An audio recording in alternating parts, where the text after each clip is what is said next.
sa akin. Bigyan ng kalooban ni Ama. Amen. Way ban Diyos. Amen. Siyempre, pasalamatan natin si Ama lagi sa pagkakataong ito na ibigay niya muli tayong tinipon upang pagsalungan natin ng mabuting balita. Binabalik ko ang mata sa papuri dahil may kalakasan tayo. Ito tayo, nagagalak, masayang tinanggap tayo ni Mami na hindi siya nanghihinawa. Kahit iilan man, sabi niya nga, Hindi. magsimula na kayo, manambahan na kayo. Nag-aalala ka, wala pa yung camera. Pero susunod tayo dahil siya ang house coordinator. At siya ang nanay natin na itinalaga niya mangyari sa community medyo. Tingnan mo, dumating naman sila eh. Dumating naman sila. Kaya nasabi ko po sa kanila, brother, nasa RP ka, diba? Pero susunod tayo kahit wala pa siya, brother. Dahil nanay natin siya. Diba po? Kung paano natin sinusunod ang mga utos ng ating dead servant, ang ating punong likod, gano'n din kay Mami. Gano'n din yung pagsunod natin na may kagalakan sa ating Panginoon. Higit sa lahat. Diba? God is good. All the time. God is good. Praise the Lord. Now and forever. Forever. Praise the Lord. Maraming palakpak. Maraming grasya. Ito'y naranasan na natin. Ako, nung naranasan ko ito, sabi ko ganito pa. Ranas na ranas. Danas na danas. Pero buhay na patotoo na Amen. naranasan ko na para bang hindi sila nagtitiwala na ikaw na pala yan. Di ba? Kaya napakahiwaga at napakahimala ng kapangyarihan ng Diyos. Ganun kabuti ang ating Panginoon sa ating lahat. Buti na lang nakatugon. Buti na lang, yes Lord. O, di ba? Matagal na pala akong tinatawag ng ating Panginoon. Pero ngayon sa dapit hapon na ako, asa maputi ang buhok ko, doon pa lang ako nakatugon at tunay na yung naranasan ng ating Panginoon na hindi pagkilala sa Kanya sa sarili niyang bayan, ng sarili niyang pamilya, ito'y mararanasan din pala natin. Dahil hindi ka magiging alagad ng Diyos kung hindi mo yan mararanasan, di ba po? O, nako, hindi ka matatawag na isang alagad dagat paglingkod ng ating Panginoon. Dahil ang ating Panginoon na nga, siya na mismo yun. Siya na mismo na nagkatawang tao. Salita na makapangyarihan sa lahat na nagkatawang tao. Pero bakit ganun talaga? Hindi siya matanggap-tanggap ng kanyang mga pamilya, kababayan, di ba? Kaya na ibang bayan siya para doon niya gawin ang mga himala, ang pagtuturo. Hindi man siya doon lingkod ng mabuti. Hindi siya nakapaggawa ng mga maraming himala sa kanilang sariling bayan. Dahil ayaw siyang kilalanin. Hindi katulad ng mga politiko o ano paman na mga katulad ng mga hinahangaan nating artista. Naku, ang layo pa nga. Andun na ang palakpak. Andun na yung paghanga, paghihiyaw. Tatanggapin at tatanggapin kahit ano ang mangyari. Iniiwan na yung nilalabhan. Iniiwan yung ginagawa sa bahay. Para tanggapin yun. Makisiksikan ka. Pero pagdating sa ating Panginoon,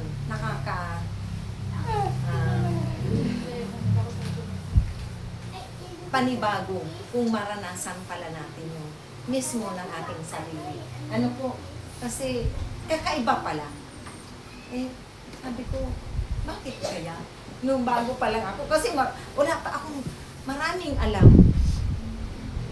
Baby Christian pa lang eh.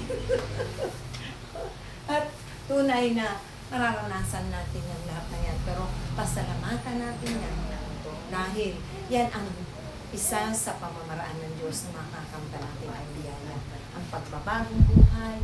Ang lahat na ibibigay ng Diyos. Dahil siya lang ang nakakaalam ng lahat kung ano ang karapat-dapat at nararapat sa atin. Amen? Malakas na palakpakan. Kaya talagang ang mga bagay na yan, mga pangyayaring yan, tanggapin natin ang buong kagalakan. Buong puso.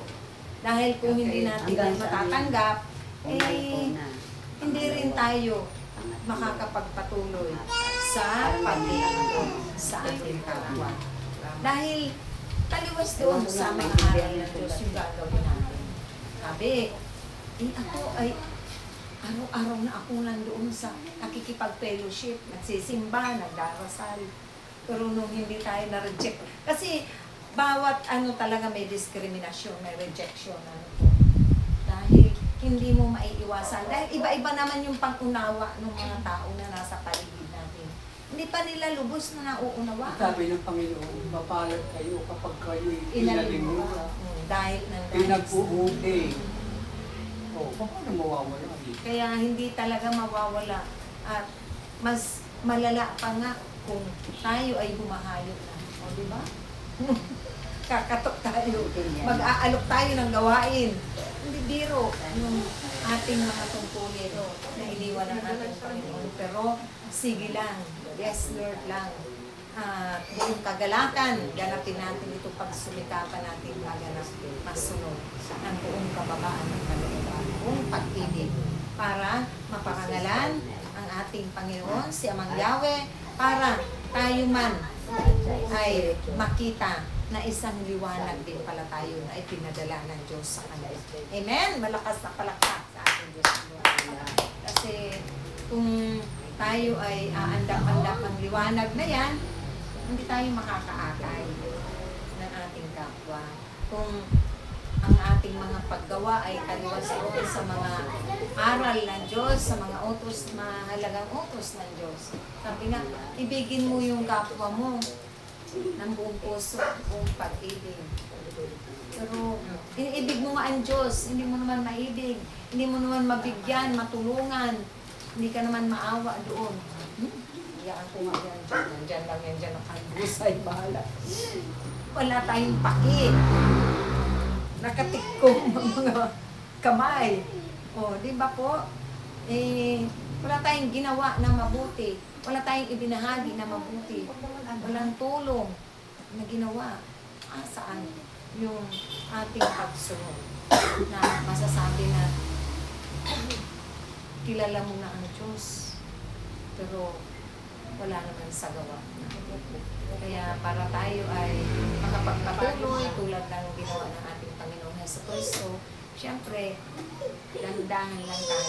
Huwag tayong masyadong magmamadali sa ating mga gampanin. Dahil sabi nga, mahabang proseso man yan na pagdaraanan natin para tayo ay tanggapin nila ang ating mga kapwa, magtiyaga tayo, magsakripisyo, magtiis. Dahil yan ang ating magiging papel. Yan ang dapat makita po sa atin. Ano po, mga kapatid? Amen? Malakas na palakpak ating Diyos.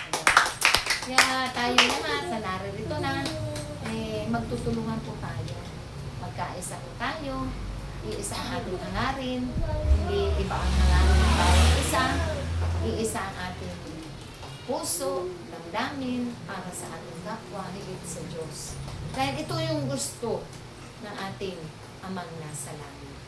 Na ang mga bagay na yan ay may sa pamuhay natin ayon sa kanyang kalooban. Dahil siya naman, wala tayong maililihim sa Diyos. Lahat tayo ay darating sa haharap tayo sa ating Panginoon pagdating ng takdang oras na yun. Ano ba ang ginawa mo? Kung ikaw ay nabubuhay pa. Hindi ka man kinilala, hindi man tayo kinilala, hindi pa man tayo masyadong nauunawaan ng ating mga nasasakupan ng ating pamilya, kung ano ang ginagawa. Bakit ginagabi? Ano ba yung prayer meeting nyo? Ba't umaabot kayo ng ganyan? Bakit may dala-dala ka pang ganyan? Ba't kailangan pa? Sa Ersadel, inuumaga pa si Kaya nga po noon, Hindi lang sila ginagabi, inuumaga. nakita ko sila noon hanggang madaling araw. Kayo noon, inaabot tayong 4 Umaga. o'clock. Nakita ko na po yun. Dumaraan sila, isang sasakyan. Yung Wala pa tayo sa kalingkingan ng Ersadel. kaya hindi pa yan Overnight kami lagi doon. nangyayari dito sa ating community. Pero tayo ay bakit ibinababad ng Diyos sa gawain niya? para tayo ay mapuno. Para tayo ay punuin ng mabubuting bagay. Ang kanyang kapangyarihan. Para kung tayo man ay utusan niya, tunay na. Tayo ay sinasanay niya. Magpahayag ng mabuting balita. Tayo ay sinasanay niya. Humarap sa ating mga kapwa kung ano ang dapat nating gawin. Kung ano ang mga mahalagang ipinag-utos ng ating Panginoon. Para na sa ganon, kung lumating man tayo na sa ating mga tungkulin, na yun na yung tungkulin natin bilang alagad ng Diyos, ay magagawa natin ito. Dahil magiging madali na lang. Yung mahirap, magiging magaan. Yung mabigat, magiging magaan. Yung mahirap, magiging madali. Di ba po? Kasi sinanay na tayo ng Diyos sa mahirap. Kapag nasanay ko. Pag nasanay na tayo Pag sa nasanay ka sa mahirap, mabigat, oh, yung mabigat, magaan na. pagkakaanin, kaya nga sabi ng ating Panginoon, lahat kayong mga napapagal ay lumapit sa akin. Ganun yan eh. Lahat kayong nabibigatan sa inyong mga pasanin. Ay, aking pagkakaanin. Dahil ang aking pamatok ay magaan at ako'y maamon.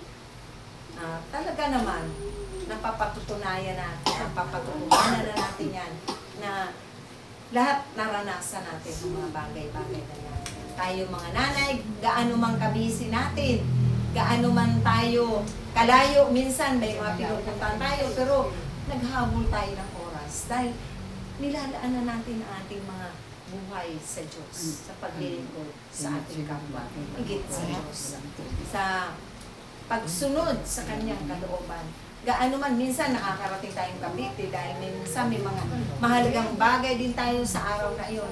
Kasabay ng may gawain na itakda ang ating Panginoon. Pero naghahabol tayo para marating natin yung oras ng ating pakikipag-fellowship sa ating mga kapatid sa Diyos na tumawag sa atin. Amen? Malakas na palakpak sa ating. Kaya, ang lahat ng yan na tungkulin na ginanap ng ating Panginoon, pagpapagaling, yung pagpapalaganap, yung pangangaral, yung pagpapalaganap ng kanyang mabuting balita, ito rin ang ginaganap natin sa kasalukuyang panahon sa ating mga buhay. Dahil ito yung itinakda ng Diyos sa atin. Hindi naman tayo ang may gusto nito, pero tayo yung sumusunod. Dahil masarap kung tayo ay mananatili na naglilingkod, mananatili sa piling ng Diyos. Dahil marami tayong biyayang makakamtan. Siguro ko, kung ako hindi nasa gawain ng ating Panginoon, baka nga, palagi kong sinasabi, sinishare yan, baka wala na rin ako sa mundo ito. Diba? Sa dami ng aking sakit at karamdaman, pero pinagaling na rin. Amen. Unti-unti, progresong kagalingan ang aking nakamtan, ang aking dinanas sa aking buhay. Pero salamat tayo Panginoon. Dahil dinala niya ako dito sa mainam na pastulan, sa malinis na batisan. Talagang napakalinis at dalisay. Ang tubig na ating iniinom, nandiyan yung kadalisayan ng Holy Spirit kung bakit ako nakakapagsalita ng ganito sa inyong kapapan. At tunay, ang kapuspusan ng bawat isa sa atin talagang hinihingi po natin yan. Wala naman tayong mga alam sa mga biblical na katuruan. Pero ang Diyos ang nagturo at nagsanay sa atin. Walang hihigit na sa ating guro o maestro na itinakda niya sa buhay natin. Kaya nga, iba ang theory. Talaga, sabi ko nga, iba talaga. Pag iyan ay tanim sa puso natin, talagang hindi na mawawala. Mawawala. Hindi na maglalaho yan. Para bang talagang memorya mo, kahit nakapikit ang mata mo. Di ba po? Masasabi mo. Dahil iba ang turo ng sa eskwelahan. Kaya nawa tayo ay magpatuloy na sama-sama na maglingkod hanggang wakas ng ating mga buhay. Pag sumikapan natin na magawa natin ang ating mga tungkulin ng buong kagalakan, buong pag-ibig, laging lalakipan kasi yan ang buhay na pananampalataya. Yan ang buhay na pagtitiwala natin. Dahil kung wala tayong pananampalataya at pagtitiwala sa Diyos, lahat tayo ay wala dito. At hindi tayo magpapatuloy sa kikipag-isa sa pagtitipon, sa piging. Kaya maraming salamat, Ama, sa hapong ito dahil marami kaming biyaya sa amin. Amen.